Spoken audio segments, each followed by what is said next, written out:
Hi, good afternoon or good morning, depending upon what time you're listening. This is a bonus lecture that I decided to record on uh, something called breakthrough prizes that I suspect most of you have never heard of it, but that's the new kid on the block who recognizes the achievements in science. The story of this goes back to 2012. This was a brainchild of a Russian billionaire, tech billionaire to be specific, who was a physicist by training. And he started out with fundamental physics prize.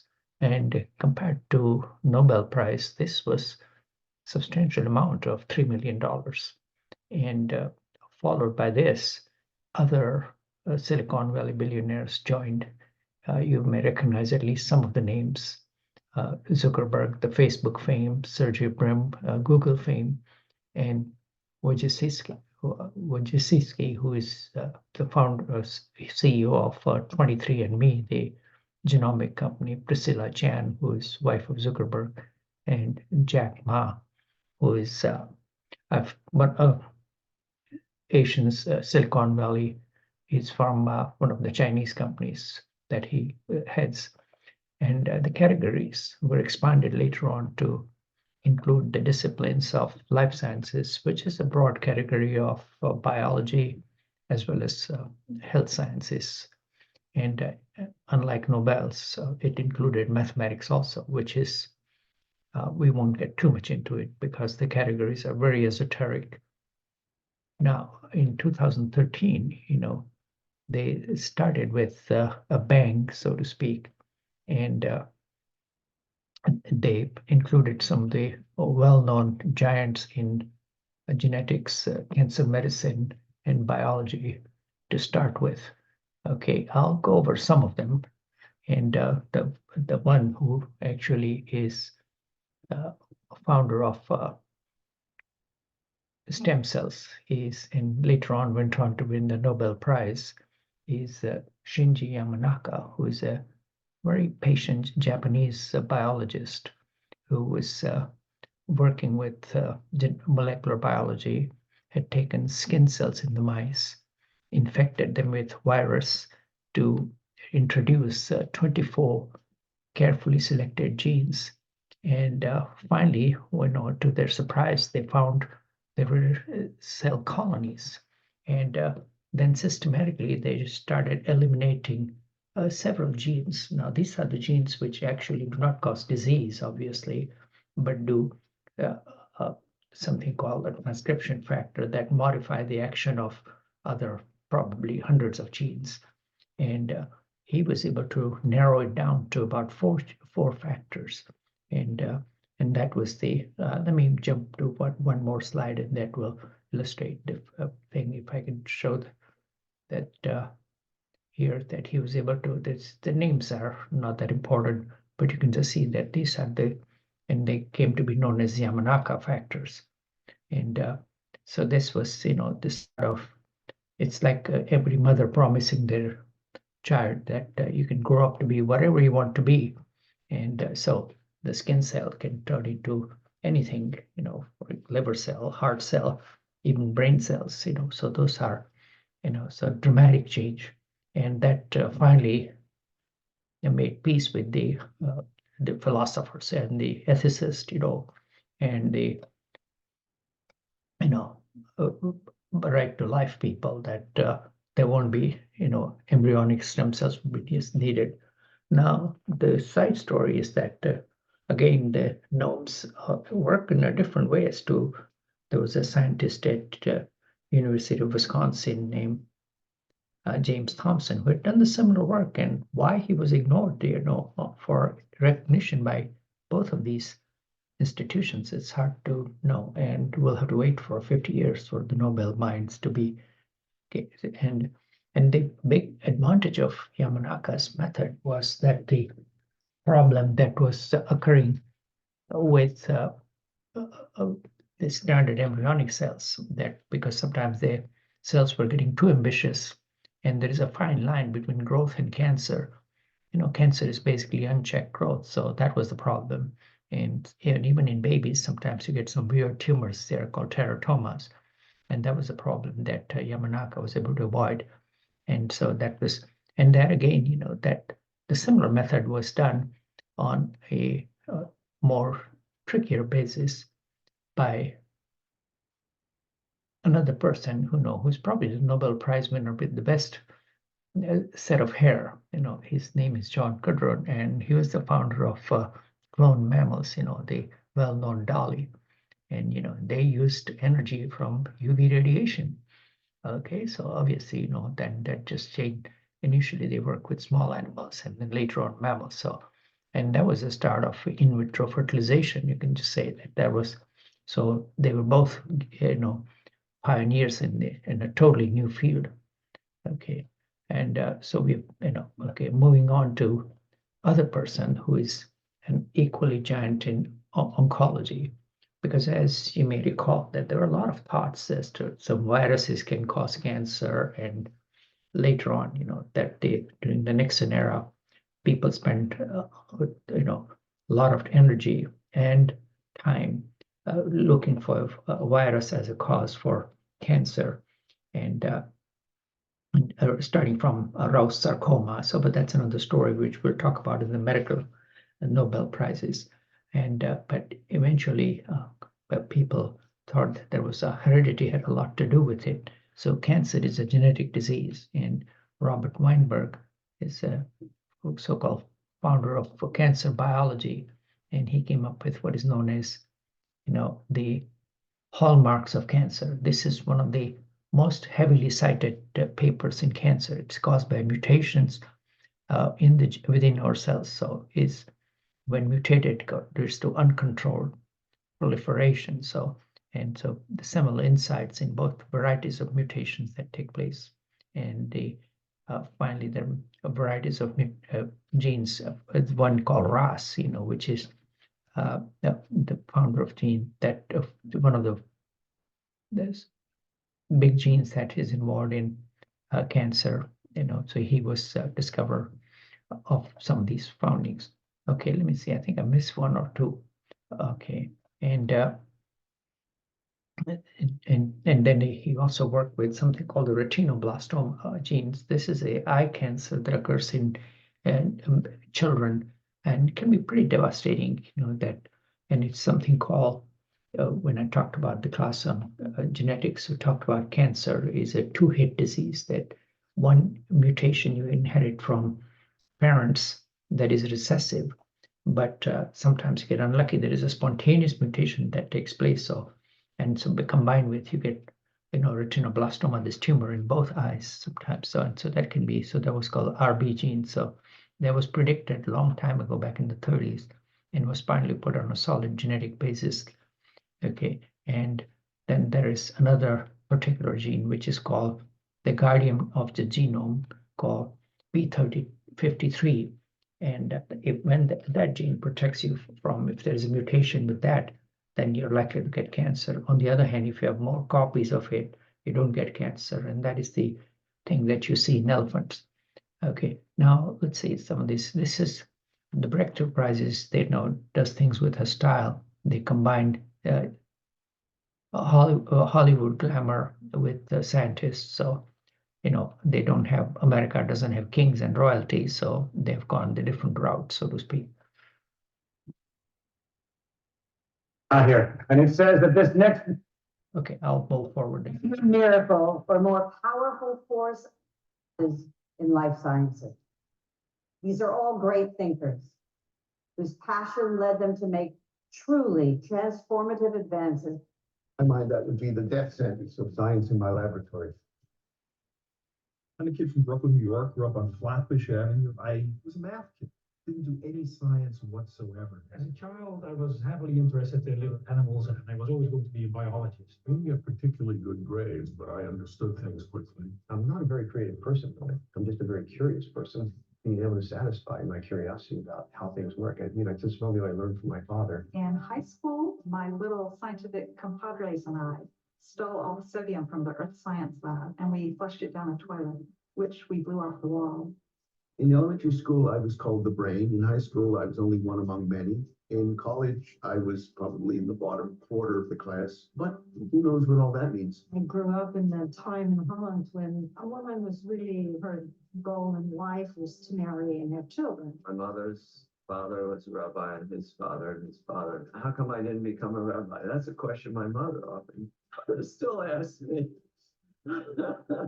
I underwent several sort of existential crises that everyone goes through in their 20s of, what am I going to be? I spent 10 years to become a doctor, but then I gave up after only 2 or 3 years because I found there was no mortality at all in surgery. Some of my relatives, they actually criticized me for not going to clinical medicine. They thought research was like a second.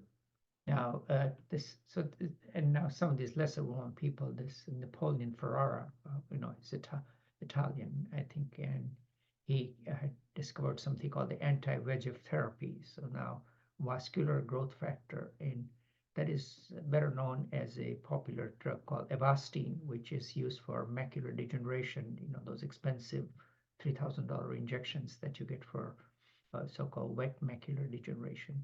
And another person that you saw the name called Charles Sawyer, he discovered genes for colon cancer. And along with that, he had discovered the most prominent Genentech drug, which really revolutionized the treatment of a chronic myeloid leukemia called Gleevec, which was probably the most successful drug entry, a drug that was designed and marketed by Genentech, and that was absolutely revolutionized the treatment of chronic myeloid leukemia and kids, and instead of 50 to 80% mortality, a lot of them were literally cured. So that was unfortunately that success has not been repeated for any of the other cancers. Okay, and we'll talk in more details about some of these. Okay. And Bert Vogelstein, he's another giant in cancer, and he's the one who worked with the P53, which is called the Guardian. And so there is the concept of oncogenes, that there are certain genes which are prone to cancer in the right circumstances. And they also did the systemic sequences of all the genes that are involved in colon, breast, pancreas. And that just revolutionized the treatment, and instead of selecting the drug for one particular cancer, a drug that was proven successful for colon can work for lungs as well. And that's a dramatic change that has taken place in recent times. Okay, and this is the most famous quote that can be summed up in one sentence: cancer is a genetic disease, period. Okay, and now he is the mathematician come biologist who is one of the big shots in Human Genome Project. Is the ability to take genomics, reading out what the cell is thinking, from bulk tissues to single cells. When we did the Human Genome Project many years ago, we thought we could read out all of the 3 billion letters of instruction. It would be really great. But of course, what you really want to know is how are each of those genes turned on and off in every individual cell? Only in the last couple of years has that become possible. You can take a tumor, dissociate it into its individual cells, and find out what each of those cells is thinking. Which are the immune cells, and what state are they in? How many different flavors of tumor cells are there? What are the surrounding cells doing? It's like turning on the lights. Before, you could only grind up a tumor and look at the whole thing. Same for your eye or your gut or any part of your body. You can only get an average. Now suddenly the resolution is snapped into place, and you can read all the single cells and the conversations between them, the development. It's even cooler than the Human Genome Project, in my opinion.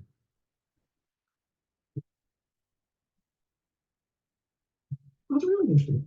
So now he was somewhat embroiled in the controversy about CRISPR because he was promoting, because there was a big fight between patents between the West Coast and Jennifer Doudna, who was the founder of the CRISPR technology, but they worked there in bacteria. And Eric Lander's postdoc, who worked at MIT, the well-funded Broad Institute, who worked on the eukaryocytes or the mammalian cells lines. So and they were smarter. They applied for the patent earlier by a few days. And so the big money was involved, and the courts decided in favor of MIT. And so that was well summarized in the book on the biography of Jennifer Doudna that David McAuliffe had written, that some of you may have read. Okay, and so that's it. But he is an amazing teacher. I've looked at his classes from MIT, and just a giant in friend of molecular biology. Okay. And now then the next person who's a little older than him is David Botstein, again, one of those bright kids from as thoroughly and as deeply as we can. At this point, very little is known for sure about why and how we age. There are lots of facts, but there is really no underlying understanding as yet. And we hope to contribute to that in a big way. And the second thing is that even if in our wildest dreams we're able to extend the lifespan of humans substantially, say 10 years, 20 years, it wouldn't do anybody any good if all those people were demented or had cancer. So we're also interested in understanding and doing something about age-related disease. So he does a lot of work with a Google offshoot called Calico, which is an anti-aging company that was founded with good enthusiasm, but haven't made much progress. So it shows that aging is a lot more difficult than just isolating genes. And David Botstein was one of the founders of before the PCR technology became available, and they had varieties of technology, and where it was very difficult.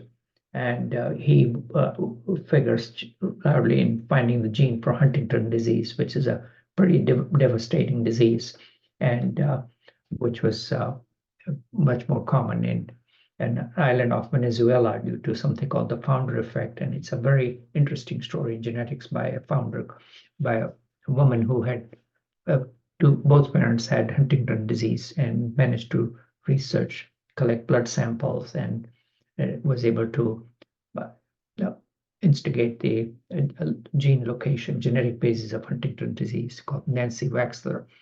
And when she was, this was back in the early 80s, before the Human Genome Project. So a very interesting story about it. Okay, and let's see, who are the other ones which we didn't cover? Let's go back on it and make sure I didn't miss anybody. Yeah, I think we covered, and then we'll talk a little bit about their Bert Vogelstein. So there are a few of people of interest that I've covered. Let me go forward again.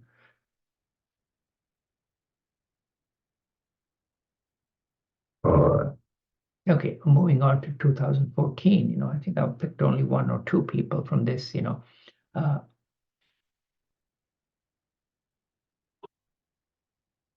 One of the persons that is well known is a guy named Dr. Malon DeLong, and he was able to locate the stimulation, the brain stimulation, which is done for Parkinson's disease, and the deep brain stimulation, which has revolutionized the treatment, because the L-DOPA, which after a while it stops working. So that was the big finding, or it's like a electricity stimulating the brain in the right region. Now, obviously, it's a very difficult surgery, and now this has been taken one step forward by Elon Musk company called Neuralink, which we can do it without, like putting in a chip, and can be done wireless stimulation of the brain. So that's, the new coming thing that is coming up. But so that's okay. And now one person that this we'll talk about in the medical class is James Ellison, who discovered the new targeted therapy for for cancer, based on, so we'll talk more about him, so so some of the people, there is an overlap on some of these names that you will encounter. Okay, and moving on to Robert Langer, he's a giant or polymath in his field, so to speak, that he is as many as 1,400 patents, is a biochemist, engineer, and has what we call, revolutionized pharmacy, because the drugs can be tested on drugs on a chip in small wells, and cells can be put and tested to see how effective the compound is, so, and he has, he's a member of the not just pure science, but also for technology and innovation. So, and the so-called polymer chemistry, so he's big into it.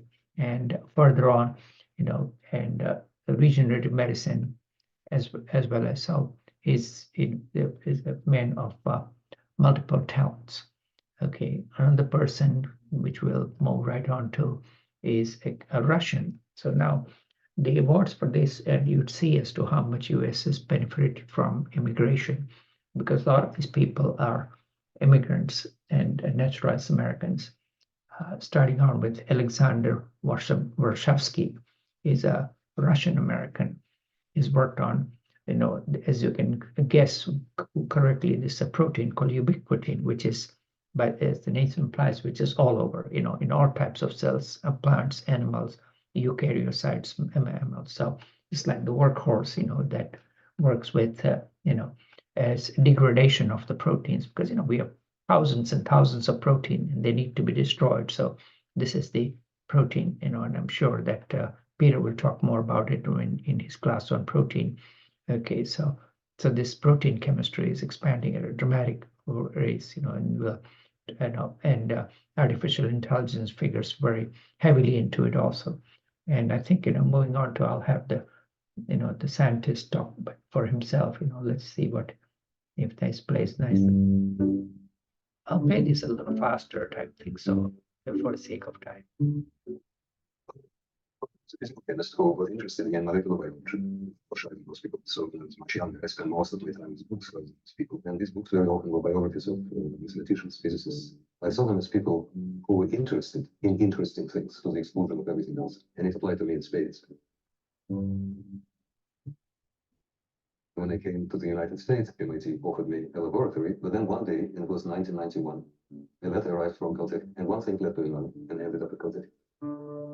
Entering one's lab and trying to do what people call science is actually an invention. Many stones have to be upturned before you actually discover something. The trick is to imagine something genuinely new while being severely constrained by what is already understood. I happen to occupy a specific niche in molecular biology called the ubiquitin system. It was believed that proton degradation was essentially a cellular trash can, but it turned out that it influences just about everything that living cells do. So destroying proteins turns out to be just as important as making the proteins, and that has not been fully realized until our studies. And in fact, cancer itself is very often a malfunction of specific aspect of the ubiquitin system. This field is still wide open for exploration. I do not see mysteries in biology anymore. I see deep and solvable puzzles. It's beautiful, unexpected, interesting. I would like to say how grateful I am for the one with this distinguished award. My wife Vera and I plan to spend. Okay, so he's going to be donating some of his huge award that he has. Okay, now another equally important giant is a person called Tor. Now Tor is not one of that dark web browser. Okay, the Tor stands for target of rapamycin. Now rapamycin is an interesting story, and because the word Rapa Nui refers to Easter Island, and turns out that one of the chemist for a drug company was searching for fungus in the soil, and discovered fungus which had not only just killed microbes, but had also effect on working on normal cells. It inhibited cell growth. So it became, and the drug companies put it away and said destroy the sample. But he was astute enough, saved the samples, and then later on, with the transplant program, was struggling. Back in the 70s, rapamycin found a different use of inhibiting, cellular rejection and immunity response. And that turned out that this is a very fundamental mechanism, and the target of rapamycin, became for cell growth, and the control of cell growth was, revealed the complex regulatory dynamics, the cells excess information about what type of nutrients are available, and regulate the cell growth, whether to divide or whether how long to live. So that's an important breakthrough that was discovered just surreptitiously. And for the biology, you can just see it, something is called the central dogma, called, from DNA to RNA to protein, this transcription and translation, that is, and the so-called transfer RNA. And also somewhere along the line, there is the messenger RNA, which, was figures widely in the COVID vaccine, and the ribosome, which are the workhorse for all this information that is from and actin, which is the part of the muscle. And again, autophagy, we'll talk more about it, and nutrition is equally important. So this is, you can see the target of rapamycin protein is very important, and there's obviously a gene involved in it. And you can see, so that was discovery of Dr. Michael Hall. Okay, so it just revolutionized and improved the transplant program dramatically. Okay, now, the other important cause of human illnesses is hypertension and coronary artery disease. And Richard Lifton worked on something called ion channels. When we talked about brain, we talked about that, whether the message is conducted with soups versus cables. So obviously electrical impulses involved in nerve stimulation, but at the same time, chemicals are involved in something is called ion channels. Sodium and potassium are a big factor, and that's one of the reasons why salt is related to blood pressure. And adrenal gland, which is sitting on the top of your kidneys, plays a big role in controlling cortisol and adrenaline, and that has a lot to do with, so there is sodium potassium exchange on, you basically, you need sodium or salt, without which you cannot function. But at the same time, if you get too much, that could hypertension. So Richard Lifton's work was involved. The mutations that occur in these ion channels have a lot to do with hypertension. And again, and if you don't have enough hormones, then also you can get disease, which was the well-known example is Addison's disease, which JFK had. So varieties of drugs have been discovered to control the so-called ion channels. Okay, so that was one of the things. And now moving on to 2015, okay, so we'll just pick out just a few isolated names, from here and there. Now the two names that some of you who are a little bit more tuned to biology would recognize, Jennifer Doudna and Emmanuel Carpenter. In just 5 years later, they won the Nobel Prize for CRISPR technology. Okay, and which is, the base of genetic engineering. It opened up a big floodgates, and is well known in just about any magazines that you pick up. Okay, and this is and Gonna be. okay, so let's just play this video for a little while. Something that's been incredibly effective for Parkinson's and other motor disorders. And it actually involves putting electrodes inside a person's brain in exactly the right place. And the incredible thing is that deep brain stimulation works. Parkinson's disease symptoms are clear, anatomical location is clear. We have two solutions for Parkinson's: either you take medication or you make a lesion, which sometimes leads a rather permanent deficit. I was in quest of another solution. Being the physicist, I was paying more attention to the frequency. The system I had was limited to 0 to 100 hertz. And what I saw was that close to 100, suddenly the tumor would stop. The brain is clearly the hardest thing in the world to work on. To pursue high frequency stimulation and systematically explore that was the important thing. It worked. Unexpected, paradoxical, serendipity. You just need an electrode connected to a stimulator and you excite and then interrupt the phone. Benedict introduction of brain stimulation was a godsend. This has changed the whole approach to treating neurologic and psychiatric disorders. We know that what we've done is appreciated by patients. And that's amazing that the patient, when they are operated, they regain a life, bring them back from hell. We must think of the unthinkable.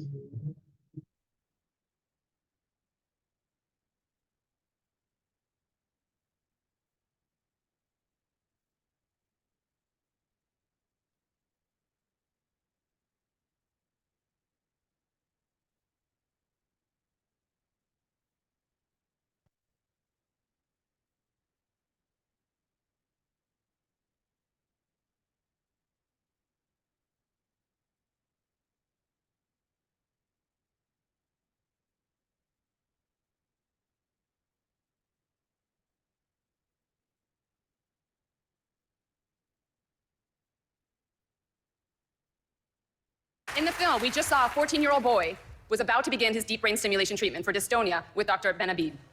And this boy, Nicola, he has come all the way from Belgium to help us present the Breakthrough Prize to Dr. Benabid tonight. Please welcome Nicola Bourbon to the stage.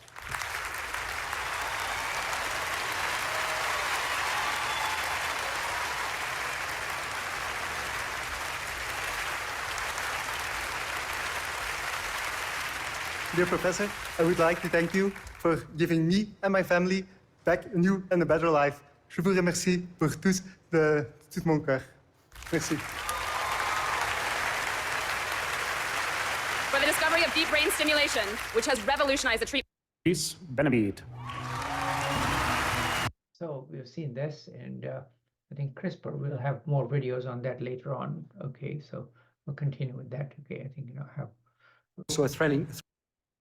Okay, now moving on to a different person. Okay, that is now, as you know, that DNA is wrapped inside a nucleus, like as if your grandma's recipe that's wrapped inside, but DNA is almost like a 3-meter long, and it's wrapped over like a little spool, inside a sewing machine, and on a protein called histone. And that is why a gene that is, like 200 segments or 200 genes away can work, and like a sort of, just to take a analogy from physics, it works as a spooky action at a distance, so to speak. And so it's wrapped around a protein called histone, and histone modification has a big role, in something called epigenetics, means that the genes can be same, but you could still get effect across generations. So let's talk about a little bit. This is from. In this animation, we'll see the remarkable way our DNA is tightly packed up to fit into the nucleus of every cell. The process starts with assembly of a nucleosome, which is formed when 8 separate histone protein subunits attach to the DNA molecule. The combined tight loop of DNA and protein is the nucleosome. Multiple nucleosomes are coiled together, and these then stack on top of each other. The end result is a fiber of packed nucleosomes known as chromatin. This fiber, which at this point is condensed to a thickness of 30 nanometers, is then looped and further packaged using other proteins which are not shown here. This remarkable multiple folding allows 6 feet of DNA to fit into the nucleus of each cell in our body, an object so small that 10,000 nuclei could fit on the tip of a needle. The end result is that the DNA is tightly packed into the familiar structures we can see through a microscope, chromosomes. It is important to realize that chromosomes are not always present. They form only when cells are dividing. At other times, as we can see here at the end of cell division, our DNA becomes less highly organized. Okay, this video from the Cold Spring Harbor Laboratory, and which was we figured in eugenics, but still it's a freestanding lab where it has a lot of Nobel laureates have worked there. So histone proteins are equally important, and that was one of the nods that was done by C. David Ellis. Okay, and he's the histone pioneer, so to speak. So, okay, moving on to another person, who worked on something called that is, obviously there are several types of RNA. It was not just the messenger RNA, which all of you know about, but there are other small RNA of different types called microRNA and small interfering RNA, which is kind of a feedback loop. And so this is, it's like a hen, and with a specific strand that converts. So there are about, it's a lot more complicated than just one DNA and one RNA doing all the work. There are like, thousands of tiny fragments of RNA which take on the message back and forth. Okay, and see if we can show this a little bit more details. Protein, like transports a primary microRNA, so to speak, and it, removes like a hairpin loop, and then leaves a double-stranded RNA left alone. Okay, and again, see, this is complementary with the mRNA, so it's just like a workhorse, a little tiny messengers that work. And again, the microRNA don't pair up with the mRNA, and then just go on to transfer the message to make it more precise delivery of the message that takes place. So that this little RNA segments, like the fragments that are floating around, and they're not useless, but they do a remarkable job. And if they're goofed up, it can cause varieties of diseases and malfunctioning of cells. So it's a lot more complex machinery than we originally thought about. Okay, and now another exciting technology that the two giants from Stanford and now later on at MIT, who are big into the new technology that was the method of the year that was proposed are the two names, Ed Boyden and Carl Desseroth. They work together. And I think, these are all this, I'm going to cover all of these people are equally interesting to, at least to me. So I will talk a little bit more about it. Okay. And Helen Hobbs, Svante Pabo, he's the Neanderthal man who won the Nobel Prize in 2021. John Hardy, who is an Englishman who worked for a while in Florida and is now back in UK, has done work on Alzheimer's disease. Okay, all right, let's move on to the one that is, really an exciting technology as to how electricity optogenetics works. Light activates, varieties of protein. It's just like shining a laser and bringing down a jet plane, so to speak. So that, but here, instead of doing destructive work or making somebody blind by shining a laser, it's you're turning on the protein, an on and off switch. So varieties of frequency have a lot to do with it. You can just see how it activates the protein and transmitter called channel rhodopsin protein. Okay, now this goes back to the 30s when proteins inside the eye were discovered.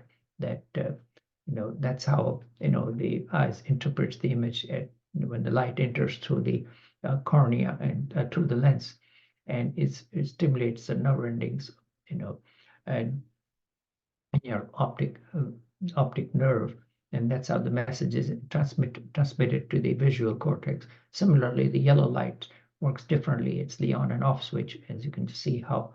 So the electrical signal is transmitted into a chemical signal. Okay, so that's just the fundamental mechanism that they commandeered and mastered. Okay, and this is Ed Boyden. They worked on light-sensitive ion channel rhodopsin there, along with Carl Desseroth. So this was, they were able to control, channels that that was a groundbreaking discovery. And I think I have some videos on that for later on, and I'll jump to it. Let's just play this for.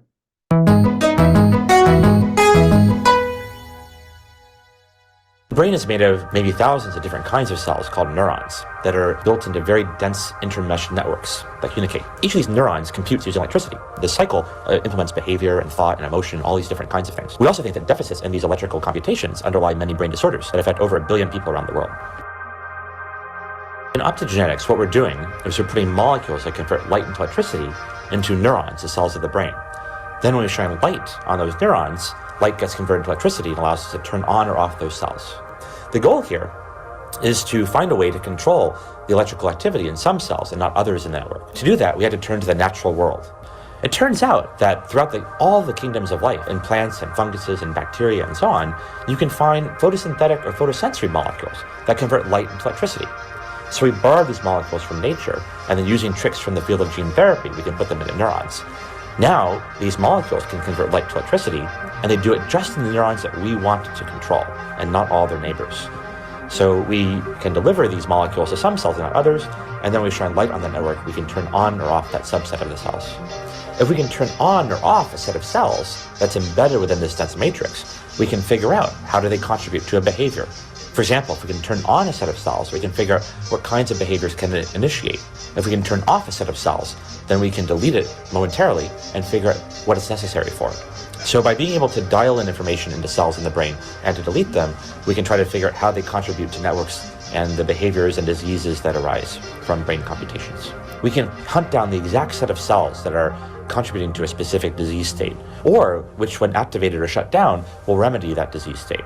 That's really important because right now a lot of drugs are developed that target molecules. But molecules are found throughout the brain, and in fact many cells in the brain might be very molecularly similar to one another. If we can target circuits in the brain, though, we might be able to develop much more specific drugs. Imagine if we could hunt down the exact set of cells in the brain that, when activated, remedy. So you get the general idea type thing. So, but it's sorry, it's a little longer video than because we brain disorder. Okay, and the Carl Desserot basically talks about the same things type of thing. So, okay, now I think the one we missed was Sir John Hardy. Okay, and he is did the groundbreaking work on mutations of amylase precursor protein, which is found in the brain tissue, and again, like one of the two major proteins for Alzheimer's disease. And there are some rare mutations that take place, and so that can cause the early onset of Alzheimer's disease. And I'm sure Peter will talk more about it in his class on protein. So that's like those are the things as to people are still struggling as to whether this is the cause or the effect of the disease. So this is obviously a hot and important field as people get. So because optogenetics was the big technology. Okay, now Helen Hobbs. Okay, let's see, and okay, she did the pioneer work on cholesterol treatment, which is let's see, I think I want to make sure I'm sharing the correct screen. Okay, all right. I think I know now. I should be able to select the screen that I wanted you to see.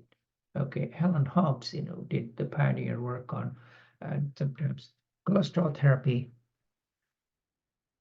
is the cornerstone of coronary artery disease going back to the 1970s.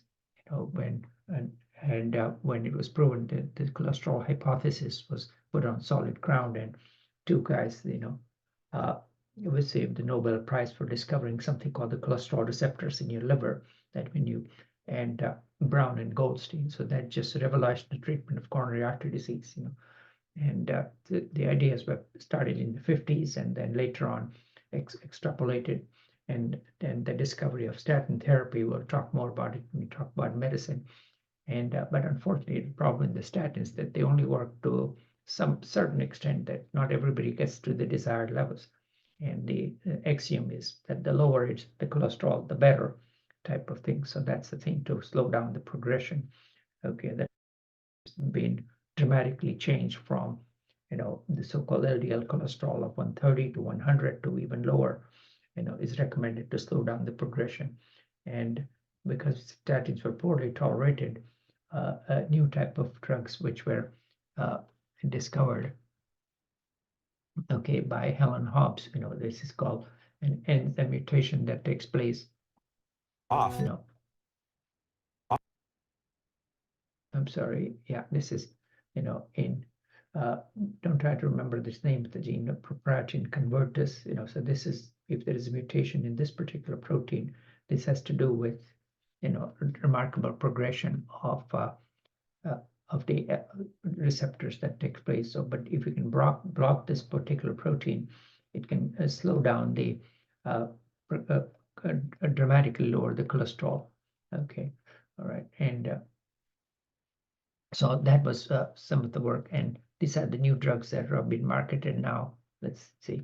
Okay, Goldrapatha and Preluent, and so this is what was discovered, that if they have a gain of function of this particular gene, then you get heart disease at age 10 or something, and on the other hand, if you have loss of function of this particular gene, which was noted in some African Americans, they got markedly low cholesterol, like as ridiculously low as in 2 digits, and have a far less heart disease.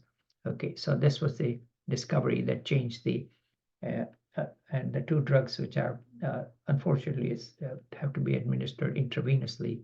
Okay, but that has dramatically revolutionized the treatment of coronary artery disease. Okay, Don Cleveland, who pioneered the work of so another equally workhorse of Alzheimer's disease called the tau protein. And let's see what is, they discovered the abnormalities of this particular protein, which has a lot to do with, again, the Alzheimer's disease. And then based on that, they went on to work with other diseases which are due to protein folding, and discovered something called oligonucleotide therapy. And this is like taking varieties of lab designed nucleotides and combined, which would go and block this particular protein for Huntington's disease. So this may be the first ray of hope for treating a quite severe genetic disease. So there is some, dramatic advances that are taking place for chronic debilitating diseases. Okay. And let's see some of the other names that are there. One is which again was received the nod from the Nobel Prizes, Yoshiro Osumi, he did the work on something called autophagy, means when the cells destroy themselves. Okay, I think so. Let's see what protein degradation. Please welcome baseball legend Alex Rodriguez and the founder and CEO of Rakuten, Hiroshi Mikitani. The nail that stands up is hammered down. But our next laureate showed that it is not always true. He defied convention and immersed himself in an unfashionable subject, just because it fascinated him. And by following his heart, not the crowd, he became one of the most outstanding scientists of our time. We can live just on water for 10 days without any nutrient, but protein synthesis continues. This is autophagy. Auto means self, and phagy means eating, so self-eating process.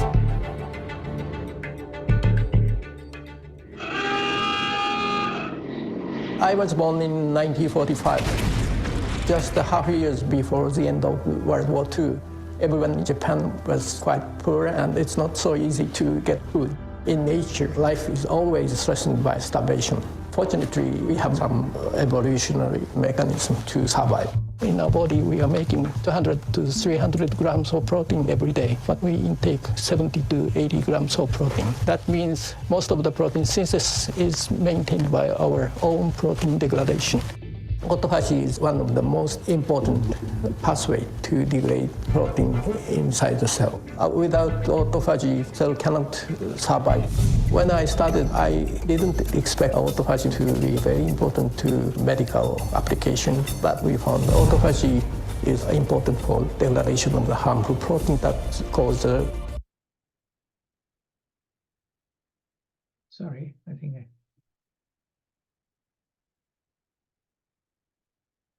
a very good chance to cure neurodegeneration disease.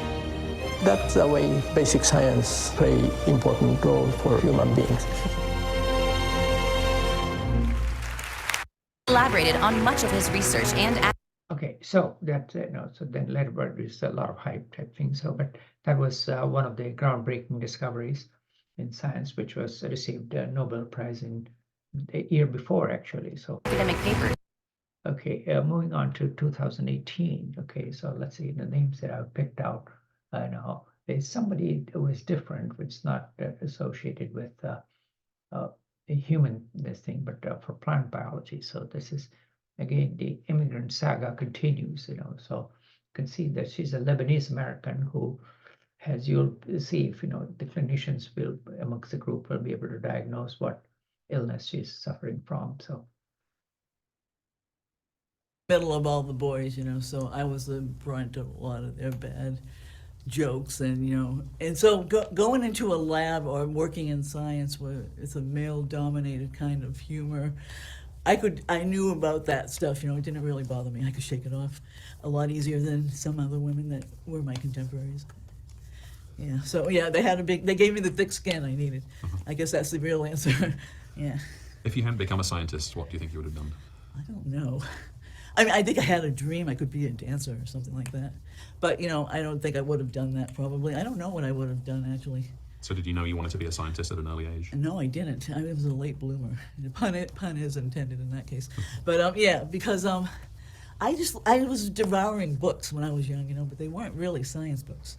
And so, I don't know. I think it was genetics. When I took genetics, I realized this is the subject that explains why we're all different from each other. I found that to be fascinating. So, and then I think I was caught, and that was in college though. So it's late, later than most scientists will tell you they got the bug. Yeah. And what drew you to plants? Well, again, I came to plants late, I had just told this story recently. So I was working in bacteria, and I did my PhD in microbiology, and then I was going to do a postdoc, and that's a typical academic route in biology or life sciences in general. And so I wanted to do something with genetics about eukaryotes, where there was like 2 copies of a gene, and you can see it segregating out. And I went and visited 2 types of labs, plant labs, I don't know why I picked them, but I did, and then fly labs, Drosophila labs, which is another model for animal development. And I just thought the fly labs seemed like they were way too competitive, I wanted to go chill a little or whatever. And so the plant guys were more chill. And so, but Okay, so her pioneering research is something called the photosynthesis, the genetic, because obviously photosynthesis is known for hundreds of years, the plants, convert, and there was a Nobel Prize back in the, I think, 1930s for discovering chlorophyll segment, which is well known to anybody, that because of plants and, the chlorophyll pigment, we get the oxygen. But there is obviously a genetic basis for it. So Joanna Chori, discovered the genes that are involved in this thing. And again, with the change in the light and other things, so, how plant growth. So this will have a big effect on the climate change and plant and food production research as well. And as you can see with her extreme tremors and head shaking, you can see that she has Parkinson's disease. Okay, and she's a Lebanese American, just to continue our immigrant legacy that in the end they benefited. Okay, moving on to another person who's the big advance is called PDL1 and CAR T therapy, which, as I mentioned, James Ellison received the Nobel Prize earlier for it. So this is, let's let this play.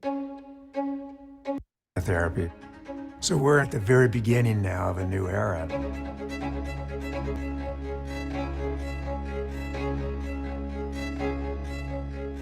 These CAR T cells work by killing the target cell that we direct them to. So in the case of cancer, we ask the CAR T cells to kill cancer cells specifically.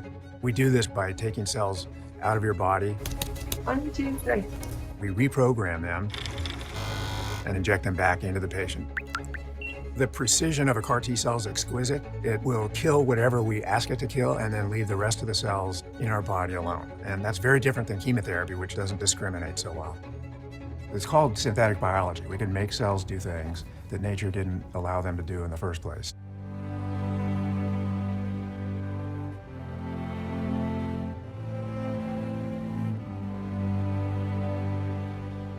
April 11th, 2012. That's the day we treated Emily Whitehead, our first pediatric patient with CAR T cells.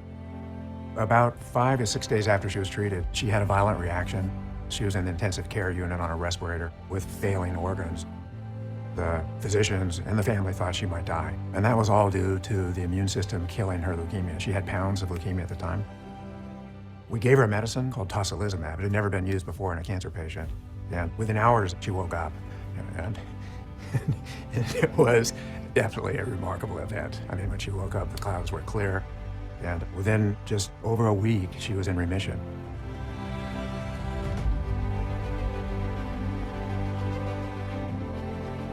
Tonight, a new frontier in the fight against cancer. For the first time, the FDA approving a genetically engineered immune therapy developed by the University of Pennsylvania. The FDA approval really gives a mark that we've made something happen, and it happened here in Philadelphia at the university, which is an incredible landmark. Oftentimes people have to die to have that happen. And so I'm really lucky that I'm still around to see this incredible transformation. And now we need to have laser focus to get us to the next level. We've used CAR T-cell therapy for blood cancer for more than 10 years, and now we're working on going beyond just blood cancer to literally every cancer you can think of. Pancreatic cancer, ovarian cancer, and brain cancer. All of those are on trials here at the Abramson Cancer Center. We're actually working on non-oncology conditions such as regenerative medicine approaches. Right now we have a large program for heart failure and another for fibrosis. So that's remarkable, this thing. And there's another one called PDL1 therapy also. And now moving on to 2019, it's like I think I have Adrian Kramer picked out, and I think Frank Bennett. So this is okay, and this is again the oligonucleotide therapy, which is for spinal. This is a rare disease, Very quickly after learning about the disease and learning about the molecular mechanism, I thought this is something that we have to work on. He called me up one day in 2004 and agreed to start collaborating. My lab, we've been interested in a process called RNA splicing. It's understanding the basic workings of the cell and how genes function. And our initial collaboration was how to use antisense technology to modulate splicing in ways that might have therapeutic benefits. Within some time after that, we began to focus on spinal muscular atrophy. Adrian is doing a lot of the basic biology behind the project, and we were doing work to better understand how to deliver the drug. Oh my goodness, look at you! Are you standing like a big girl? What our technology is based on is designing small pieces of nucleic acids, and they're designed to bind to the RNA intermediate molecule and modulate it. And that's what we're doing for SMA, is we're altering the function of the RNA so that it makes the protein that we want it to make. Since she's gotten that first injection, not only has the disease stopped, but she's gotten stronger. We're not just stabilizing the disease, but they're actually improving. Dr. Freda, watch this. This is my first experience where I've worked on a drug that had this big of an impact on a patient. Still brings tears to my eyes. It's a miracle. Particularly means through the spinal cord, okay, and it's spinal muscular dystrophy gene, and so it's a dramatic benefit, no doubt to say, but okay, RNA splicing. So this is the disease is very rare, so it qualifies for a rare disease therapy, antisense oligonucleotide therapy, and takes the honor of one of the most expensive drugs in the world. It costs $750,000 per year, and called nusinersen. Okay, but it works obviously. So, but how the society will cover for it, that's anybody's guess. And similarly, they are working on another rare disease which works with your autonomic function, which has to do with your adrenaline and response and cortisone response. So autonomic function, which is again parallel system compared to the spinal and brain-related system. Okay, it works in your guts and everything else, for that matter. Wide-ranging effects. So they're working on that. The disease is more common in Ashkenazi Jewish population. Okay, all right. So, and now this is again to diverse, as to how the two people who got the Nobel Prize. Now what does chili peppers have to do with? Okay, there is a guy named David Julius who worked on how temperature is translated into nerve impulses, hot and cold, as to how we feel, and at the same time how we feel pressure, how the sensation is interpreted in our brain.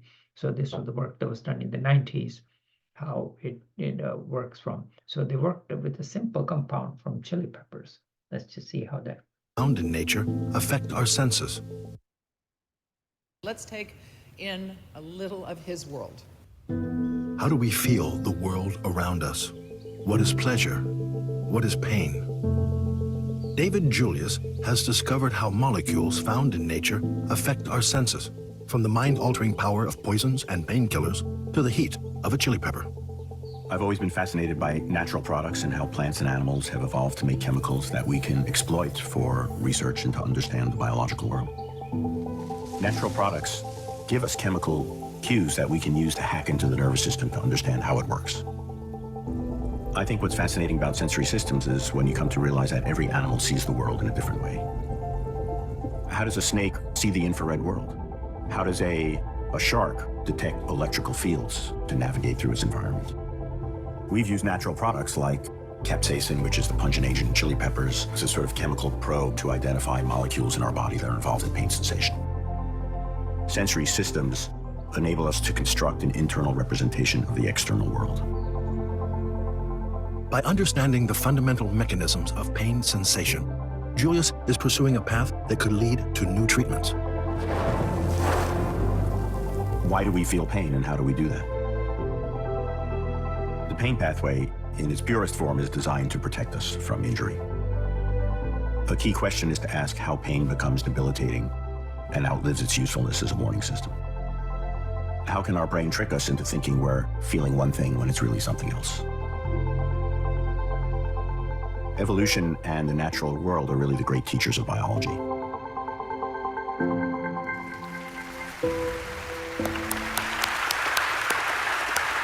The other person who shared the Nobel Prize with him worked on pressure, as to how, any pressure sensation called, has the same effect. So those were the two, okay. Moving on to another immigrant saga, Chinese-American Virginia Manley Lee, okay, who worked not just on the tau protein, but also on the protein for Parkinson's disease, okay. And another one which works for amyotrophic lateral sclerosis or Lou Gehrig's disease, which is, it is a protein. The name is not academic, but they provide instruction to for DNA binding protein, which is number 43. It's called the molecular weight of that protein. So it's found inside the cell nucleus, and so this was the work that she did. And she's interesting person to say. Let's just play her story.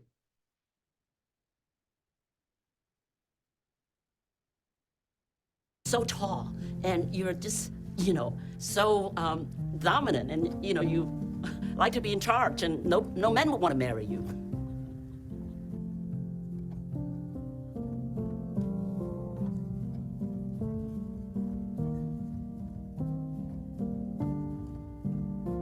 But as a woman, you really need to ask yourself, what do you want to do? What do you like to do? And you got to pursue that.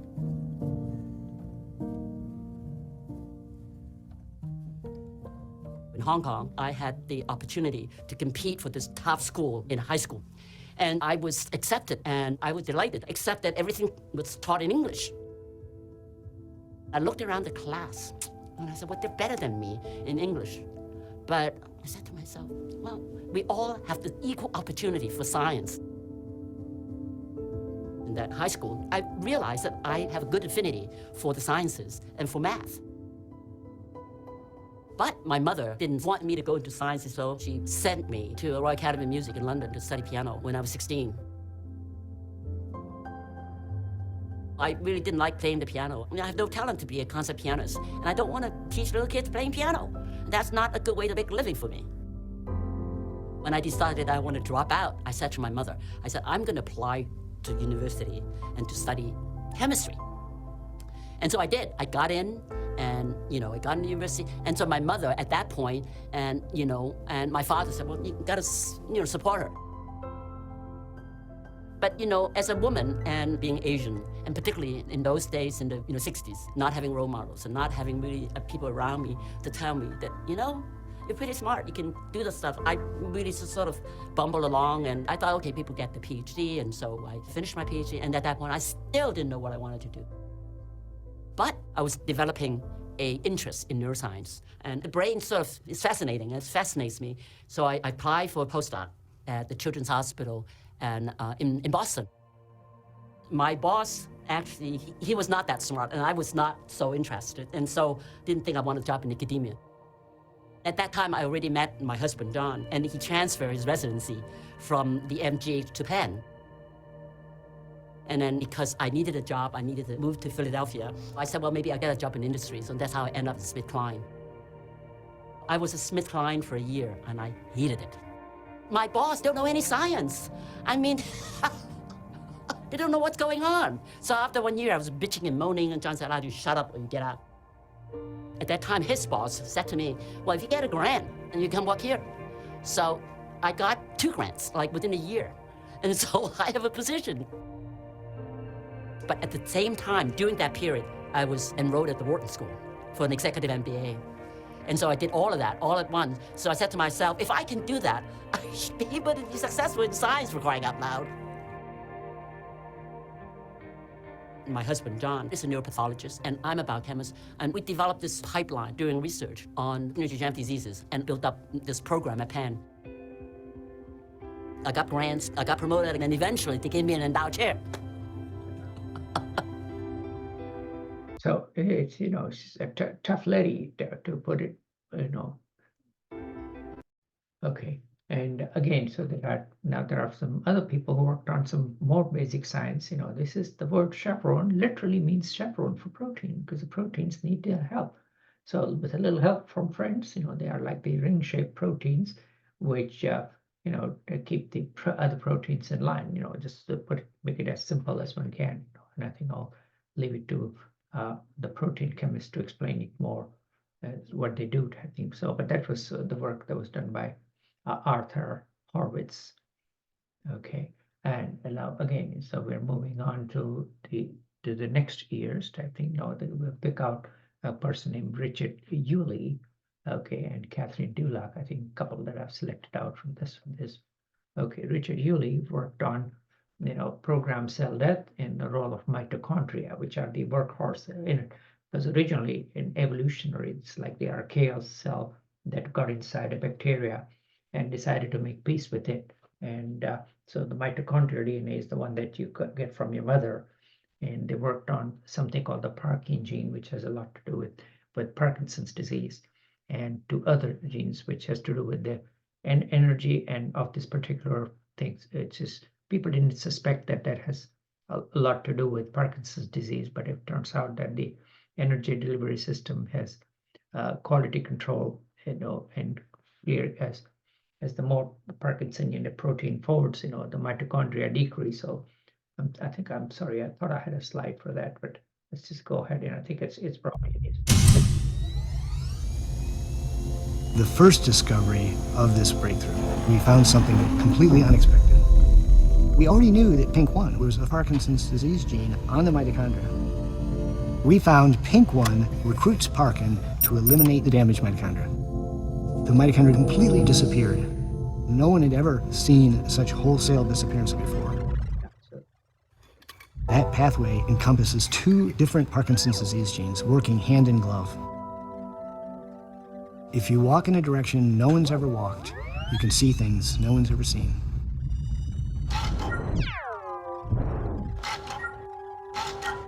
This discovery opened the door to identify new drugs to treat Parkinson's disease. We found a pathway which would not have been expected to have any link to Parkinson's disease. How could you make something a goal that was not ever known to exist? You get this insight, and it validates the direction you're headed in. Derek brought me the news, and the mind races. We didn't know if this was going to help people, but it could.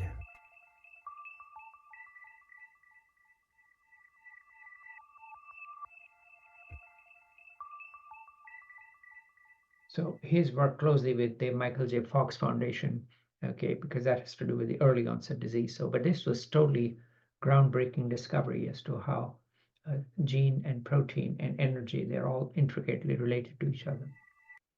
Okay, Catherine Dulac, now again, the continued immigration, the tradition continues. She's a French American.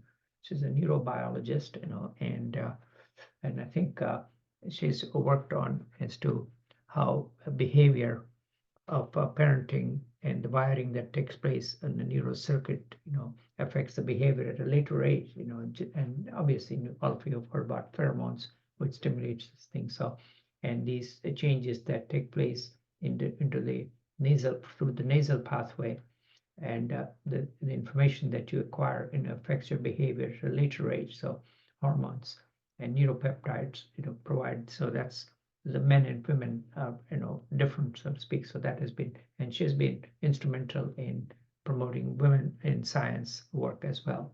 So she's, and I think she works on the East Coast. Okay, now this is another person who is from Hong Kong, and now that is a dramatic discovery in terms of diagnosing diseases before birth. Okay, and as you know, before labor and delivery, you know, that fetal DNA is circulating in body. Okay, so let's just see what he has to say. And now I am honored to introduce the first. There is a secret world A world shrouded in mystery. One we once knew, but have long forgotten. To reach it and find out if all is well there means risking it all by invading that fragile world. But what if there's another way? We can develop a test which is non-invasive. Dennis Lowe is on a quest to find a message from the fragile world. This is the story of a man who imagined what few thought possible. They do not believe that you will be able to change the practice of a prenatal diagnosis. After years of searching, Dennis Lowe found his hidden message. I could not believe my eyes. A fetal DNA signal. A signal floating freely in the mother's blood plasma, the genetic code of her unborn child. Could one man's quest ease the path to childbirth for women around the world and make fetal testing fast, accurate, and safe?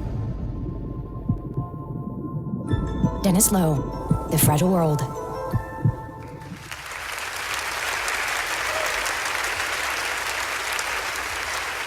Here to present our first breakthrough prize, please.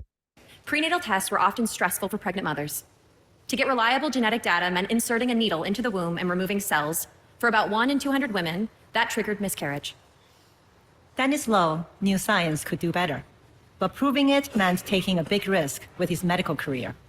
At the age of 30, after years spent searching for fetal cells outside the womb, he was starting to ask himself, what have I done with my life? You never know where inspiration will come from. For Isaac Newton, it was a falling apple. For Dennis Lowe, it was a pot of instant noodles. As he watched them boil, he wondered if heating up blood plasma could reveal free-floating DNA within it. He put a little blood in a tube, boiled it for a few minutes, and there they were, fragments of the genetic code. Dennis Lowe turned this discovery into the basis of safe, non-invasive tests now used by tens of millions of women every year. His science has touched the lives of families all over the world.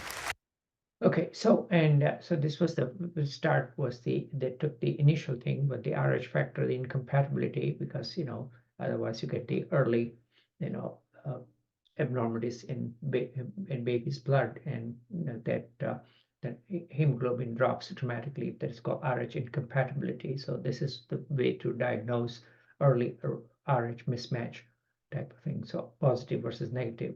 The next part was the well-known disease called Down syndrome, and which was in the old days was called Mongolism, which is the abnormality of one chromosome is shorter than the other. And later on, this has been expanded that you could almost do a total complete genome analysis of fetal blood. So this is taking the isolating the cells and diagnosing. So it reduces the need for a potentially risky amniocentesis. And so that was a groundbreaking discovery, obviously, and that's the way to make an early prenatal diagnosis, and even followed with the treatment earlier than delivery.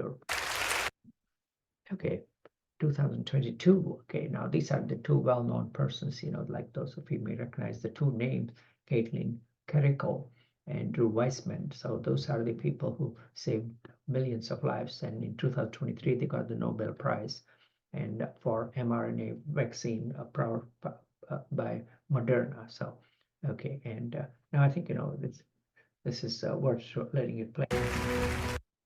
A time when reading the code of life could take months or years. Years that scientists and patients didn't have. But there were 3 scientists who refused to wait. Pascal Mayer, working in France. Shankar Balasubramanian and David Klannerman in England felt a need for speed.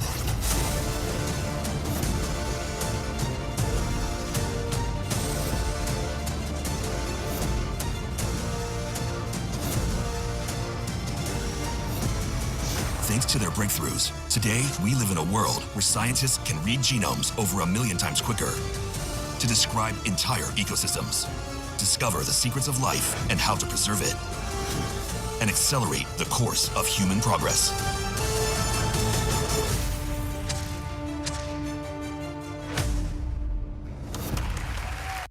In the movie of life, DNA is the script. So for billions of years, organisms followed it mechanically without understanding. Then, in the last century, humanity learned to read. And Pascal Meyer, working separately in France, hit upon a series of ingenious ideas for reading billions of DNA letters at once. Their parallel scientific paths would lead to massively parallel sequencing. And so today, genomes can be read in hours at low cost, revolutionizing everything from forensics to prenatal tests to cancer diagnosis, saving lives all around the world. And when COVID struck, within days, scientists had the viral genome sequence essential for vaccines. Now that is an award-worthy script. That's a good line. I'm glad you got that one. All right, yeah. All right, but the full impact of this invention for science, industry, and health lies in the future, because finally the story of life is open before our eyes. So for a method to determine DNA sequence on a massive scale, transforming the practice of science and medicine, the Breakthrough Prize in Life Sciences goes to Shankar Balasubramanian, David Kleinerman, and Pascal Meyer. Okay, so this was a massive team effort, only made possible by many highly talented scientists. The speed that the technology was developed. Okay, so that is, that is called Oxford Nanopore. So that was I'm sorry, I misspoke, and the Kathleen Kiriko and Drew Weissman, were the mRNA vaccine people that somehow I think, it's not on this a particular clip. Okay, and another person who worked on, now this is an interesting thing, let's see if I can play this. You may have seen this ad, that there is a rare disease which it's called amyloid, occurs obviously in the brain, as we talked about, but there's a uncommon disease that occurs inside the heart as you get older, and called transthyretin protein, and that can cause varieties of other systemic symptoms as well, not just a heart failure or congestive heart failure, as you know it, but carpal tunnel syndrome, kidney problems, and then so forth.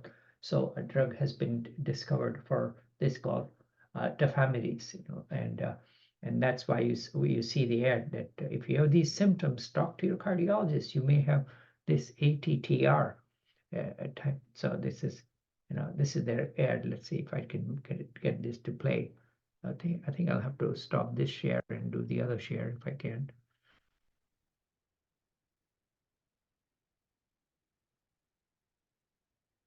Okay, let's see if I can work on.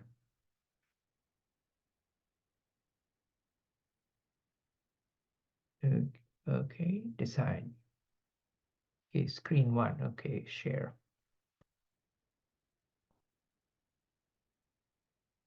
Nope, I think it has to play inside the browser. Okay, yeah, all right. I think I've got it now this time. Have heart failure with unresolved symptoms? It may be time to see the bigger picture. Heart failure and seemingly unrelated symptoms like carpal tunnel syndrome, shortness of breath, and irregular heartbeat could be something more serious, called ATTR-CM, a rare, underdiagnosed disease that worsens over time. Sound like you? Call your cardiologist and ask about ATTR-CM. Okay, so this is so I'll stop this share and go back to the original share, which is my screen 2. Now, unfortunately, this is highly expensive therapy, but it's almost like, I think one of my friends told me about that it costs like $100,000 or okay. Let's see, and I'll skip this part.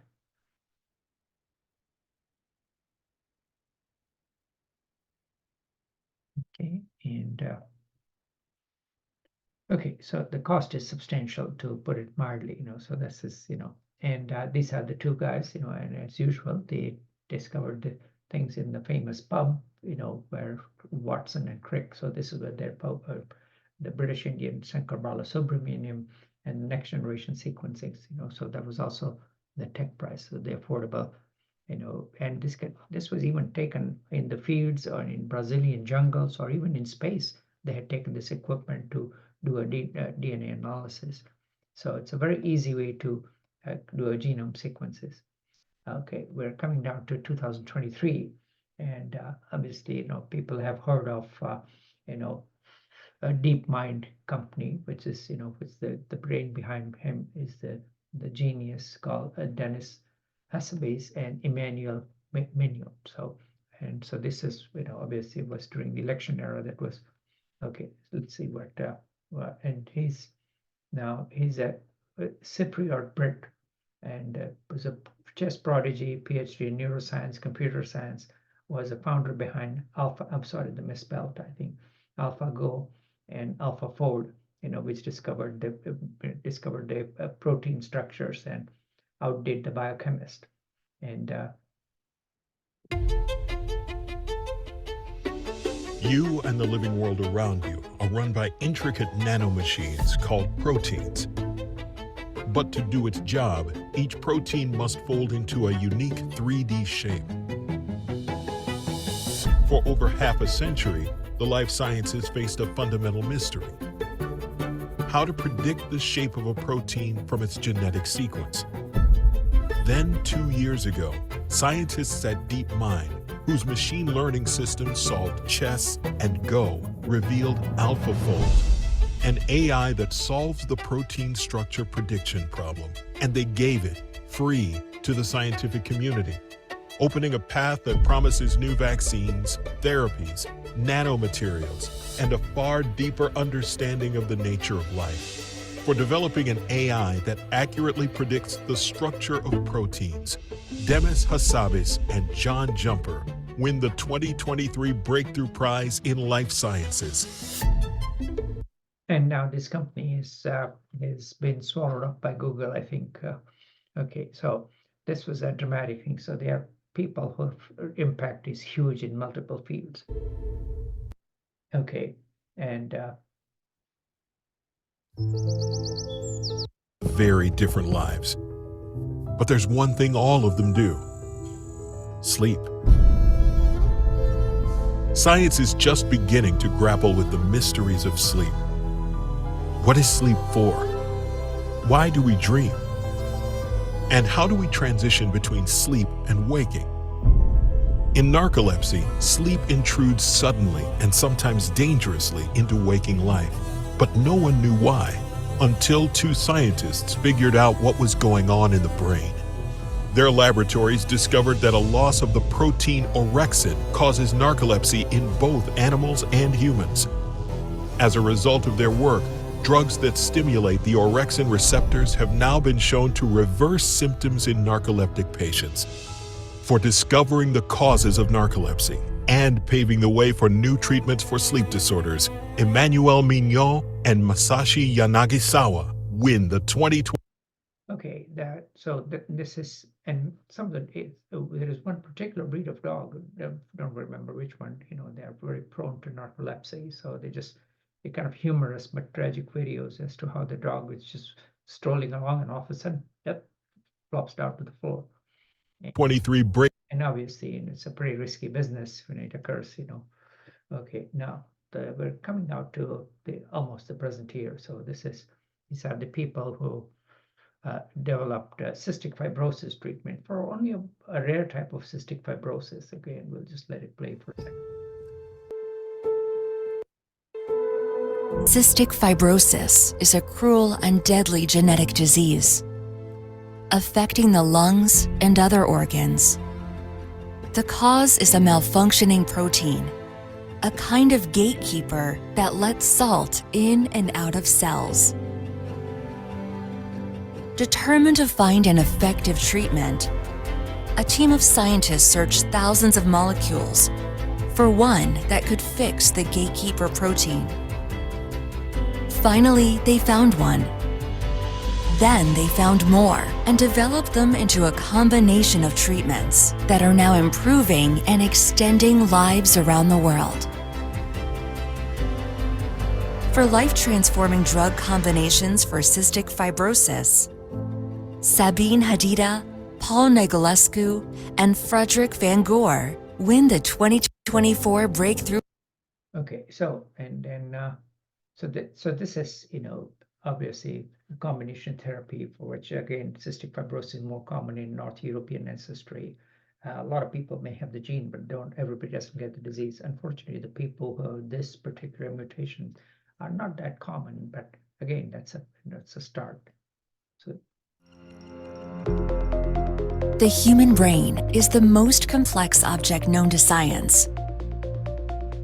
So when the brain goes wrong, locating the cause is a big challenge. Parkinson's disease is one of the hardest challenges with multiple causes, but science is making progress uncovering them. Ellen Sidransky was studying a rare disease caused by mutations to a gene called GBA1. She noticed similarities to Parkinson's and showed that mutations in GBA1 are a key risk for that disease too. Meanwhile, Thomas Gasser and Andrew Singleton were also searching for clues to Parkinson's. Their labs independently showed that mutations to the gene LRRK2 are a major risk factor for the disease. These discoveries suggest that malfunctions in the body's cellular waste removal and disposal system play a big part in Parkinson's and have led to new treatments in clinical trials. For identifying risk genes for Parkinson's disease, Thomas Gasser, Ellen Sidransky, and Andrew Singleton win the 2024 Breakthrough Prize in Life Sciences. Okay, now we've talked enough about physics, probably more than we should have, but the couple of physics Nobel Prizes are interesting, and so we'll just play that. We already talked about the expanding universe, so. All of you, take a look. When stars are born and when they die, they emit UV radiation. So if we could see the night sky in the ultraviolet light, then almost all the stars would disappear, and all that we would see are these spectacular births and deaths. I reckon it would look a little... This is a clip from Imitation Game, the movie about the life of Stephen Hawking. Like that.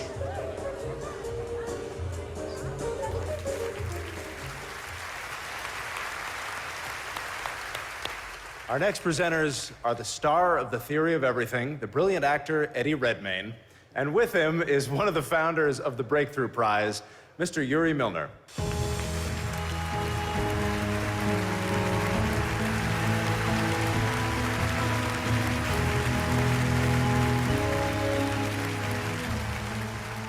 As someone whose science career came to an inauspicious end at about the age of 14 years old, attempting to play Professor Hawking was a pretty overwhelmingly daunting prospect.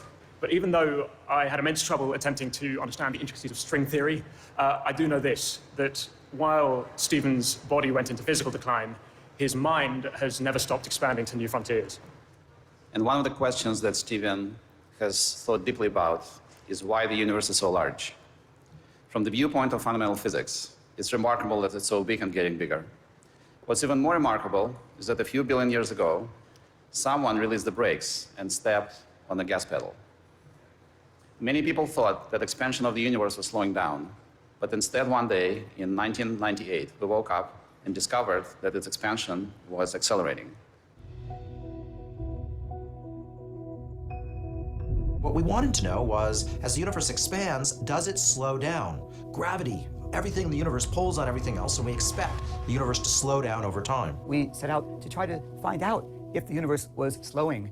It turns out there was a real race on. The Supernova Cosmology Project and the High-Z Supernova Search Team, I think, were analogous to two football teams.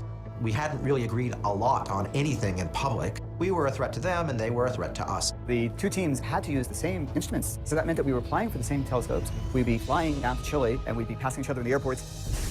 Adam Rees was a must-have on the team, an expert at measuring distances. I had some new techniques, but these are very difficult experiments to do. So when we looked at the data and it said that the expansion of the universe was accelerating and not decelerating, our fear was that we had made a mistake and would look foolish. So we assumed we had done something wrong. A big, surprising result is much less likely than some mistake. I looked at this and rolled my eyes and said, there's no way this can possibly be right. We used to exchange email during the time we were working on this discovery about what our plan B was. Brian would say, well, I like wine a lot. I really think I could start a winery or do something else. We don't have a long, illustrious career to go, well, that was just one mistake.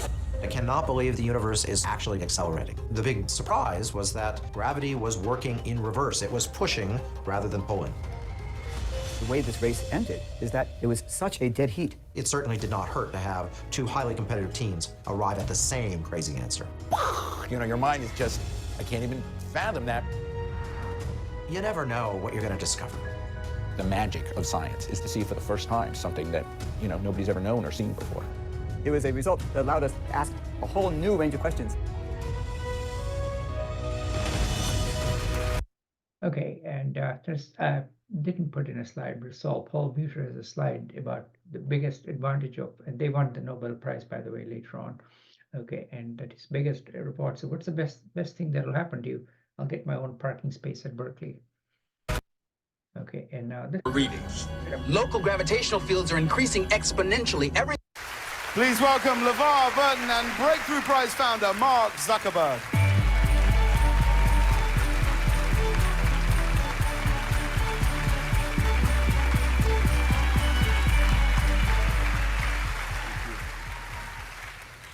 The numbers of real-world technologies inspired by the imaginary universe of Star Trek is pretty impressive. Kirk's communicator became the flip cell phone. My crew used tablet computers on the Enterprise before Apple invented the iPad. I'm pretty sure they owe me money. And scientists and technologists are working to turn Geordi LaForge's visor into prosthetic devices for the blind. I believe that science and technology and the imagination behind them can help us solve a lot of our problems, and including can help us to cure, prevent, and manage all human diseases within our children's lifetimes. But for that to happen, we have to invest in science. Absolutely. Once upon a time, black holes only existed in our imaginations, but then scientists found them, but still, they thought we would never actually be able to see one. I mean, how could we see one when light itself can't escape from them? But scientists' ingenuity and their technology are not so easily beaten. So let's get to know the people who made it their quest to photograph a black hole. Before we knew black holes existed, we imagined them in our minds. Hundreds of years ago, people first started asking the question of whether a star could be so massive that even light couldn't escape from its surface. And through the work of many luminaries over the years, we've now come to realize that black holes actually exist. So the question is, how do you see the unseeable? Because black holes are cloaked in this gravitational invisibility region. You realize that all the gas and dust flowing onto the black hole superheats in a cosmic traffic jam, heating itself to billions of degrees. So what you're looking at is essentially light from behind the black hole being bent in an extreme way around just before it disappears through the event horizon. The event horizon is the point of no return, the region where gravity is so strong that even light can't escape. In order to capture this image, we had to have the angular resolution that's equivalent to being able to read a newspaper in Los Angeles while you're standing in New York. So to do this, we had to build a telescope the size of the Earth, and that is what we did. From Spain to Hawaii to Arizona to Chile to the South Pole. You need telescopes around the world, all operating at exactly the same microsecond. You need teams of people at each of those telescopes. People had to come together. Countries had to come together. Ideas had to come together. And this took over a decade. There was never any moment when we were 100% certain that anything would work. We like to say it as that we jump off cliffs and invent parachutes on the way down. We're uncertain, but we're confident enough in the team that we were going to be ready when opportunity presented itself. And that's what happened. We have seen and taken a picture of a black hole. We asked the deepest question. We'd seen the unseeable. We'd opened a new window on the universe.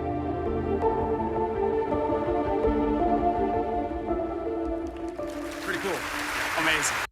Okay, so and that was obviously, as we already talked about in the science class, black holes were proposed by Einstein, and Stephen Hawking worked on something called the event horizon. Okay, and so finally, they do exist, and that the running away may have to do with something called dark matter, dark energy. Okay, I think we're done with enough with physics, and last but not the least, one mathematician does deserve a nod, or 1.5 actually, breakthrough prize in mathematics. He's a kind of a modern day Newton, guy named Terence Tao, and he was a mathematician. Okay, let's see. I think he was a child prodigy. Finished the university level math in New Zealand by age 9. Winner of 3 highly competitive, complex mathematical, that's called International Math Olympiad. He won 3 years in a row, gold, silver, and bronze medal. Got PhD from New Zealand at age 21. No, I think it was Princeton, I'm sorry. And then UCLA professor at age 25, has worked on varieties of mathematical problems. Most mathematicians stick with one particular problem. He's worked on something called prime numbers, Navier-Stokes, which has to do with a lot of its stock market and economics, and a number theory, which is important in encryption.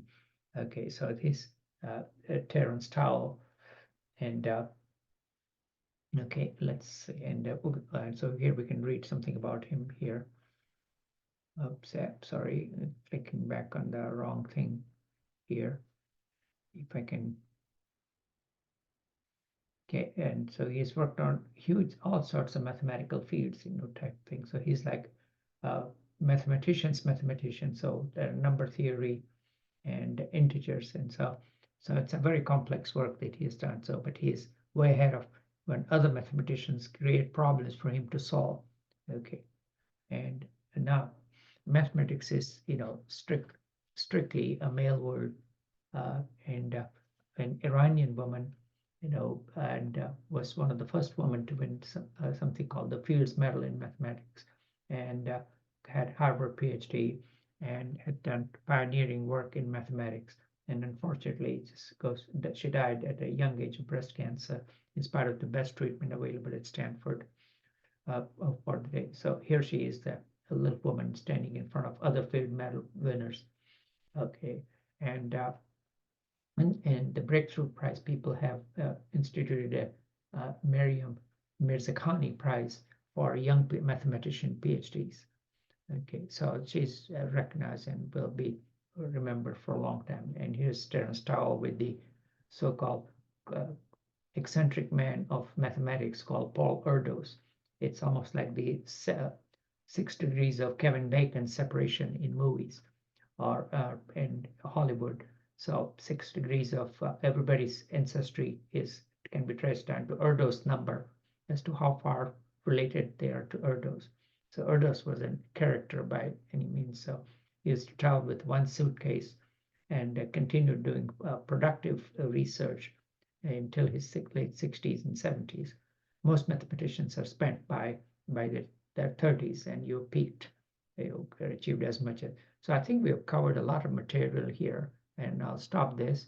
This is almost a 1 hour and 45 minutes of tape of breakthrough prizes. So that's correct some of the deficiencies of Nobel Prizes, and which was primarily basically involved in, it restricts it to 3 people and does not include mathematics. So I think I'll stop here to stop share, and I'll end the recording, and I'll send out the links to everybody as usual. Thank you. Bye-bye.